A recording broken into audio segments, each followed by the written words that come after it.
বিরাট কোহলি, তাকে কি শব্দে বর্ণনা করা যায়? চোখ বন্ধ করো, কল্পনার আকাশকে যত দূর টেনে নিতে পারো তারও বাইরে কোথাও দাঁড়িয়ে আছেন তিনি। রাজকীয়, ধীর, আত্মবিশ্বাসী।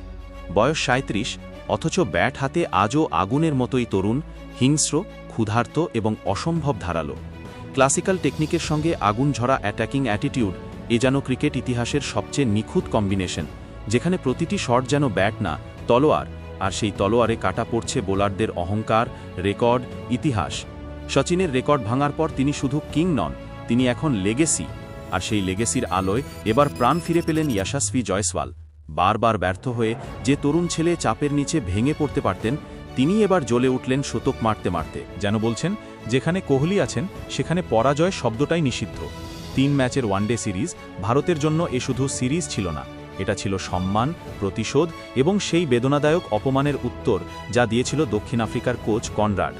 গুয়াহাটি টেস্টে ভারত হেরে যাওয়ার পর তিনি ভারতীয়দের জন্য ব্যবহার করেছিলেন সেই বিতর্কিত শব্দ গ্লোবাল, যার অর্থ দাস, নতজানু, ব্যবহারযোগ্য।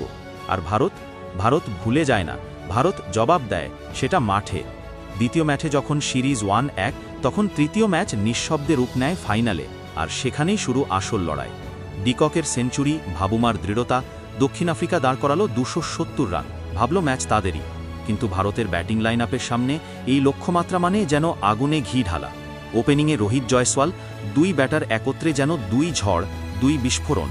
আর তারপর এলেন সেই মানুষ যিনি ক্রিকেট নন, আবেগ, সম্মান, অহংকার, পরিচয়। বিরাট 65 রান করলেন, কিন্তু সেই 65 রান ছিল শুধু স্কোর না, সেটা ছিল স্টেটমেন্ট। 3 ম্যাচে 135, 102 এবং 65। এটা ব্যাটিং না, এটা পুনর্জন্ম। এটা ঘোষণা, আমি শেষ হইনি, আমি আরও ভয়ঙ্কর।